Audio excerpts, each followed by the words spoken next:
Hello, I'm Robin, and welcome to Bookspin. As we're approaching Halloween, I've recently been reading some sci-fi horror books, and one of these was The Invisible Man by H.G. Wells. This is an exciting and seminal novel about a man who has found a way to make himself invisible.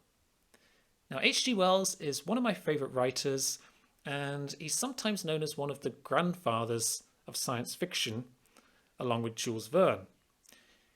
He was in fact a pioneer in many sci-fi subgenres, such as alien invasion in The War of the Worlds, time travel in The Time Machine, and space travel in The First Men in the Moon. The Invisible Man was published in 1897 and is one of his most celebrated works. In some editions, it's subtitled as A Grotesque Romance. This is an unsettling story that examines the hubris of science and raises questions about morality as a man is driven mad by his experiment. The main character is a scientist called Griffin who has discovered a way to make himself invisible. The story starts off in an English village inn during a snowstorm where Griffin appears as a mysterious stranger seeking shelter and a place to stay. At this point, he's wearing goggles and wrapped up in bandages that cover his whole face. He is highly secretive and protective of his privacy and is also irascible and often rude to his hosts. He sets up a research lab inside his room to continue his experiments and quickly becomes the talk of the village. As his behavior becomes more unusual and suspicious, a local police officer gets involved and tries to apprehend him. Griffin is forced to make his escape by undressing himself and thus revealing his secret that he is invisible. Throughout the rest of the story, Griffin is essentially a fugitive. We learn some of his backstory and how, through his research into optics, he managed to develop chemicals capable of changing the properties of an object so that it neither reflects nor absorbs light, thus becoming invisible. He successfully applied this technology to himself.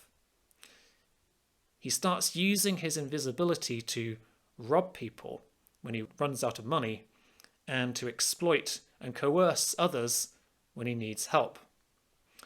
While this power gives him the freedom to do all kinds of things without being seen, it also poses a lot of problems. For example, to maintain his invisibility and not get caught, he can't wear any clothes.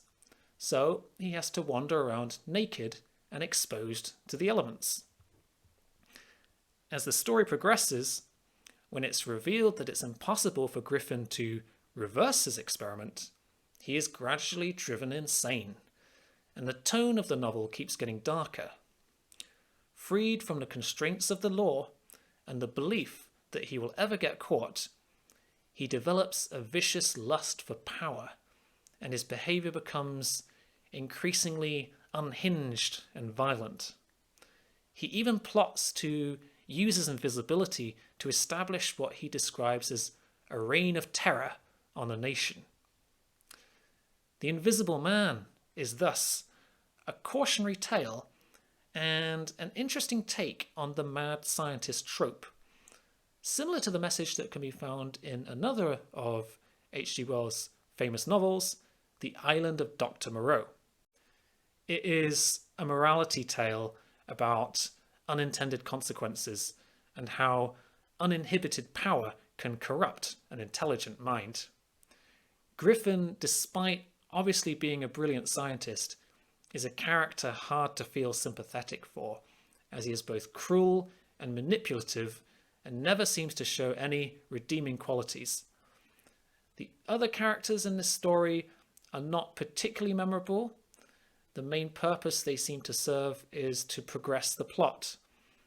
In this respect, if you're looking for deep character development, this is perhaps not the best book for you. Overall, though, this is an engaging, dark, and thought-provoking read. Not quite my favourite Wells novel, but an enjoyable classic nonetheless that is easy to read and has captivating elements of horror and sci-fi thriller.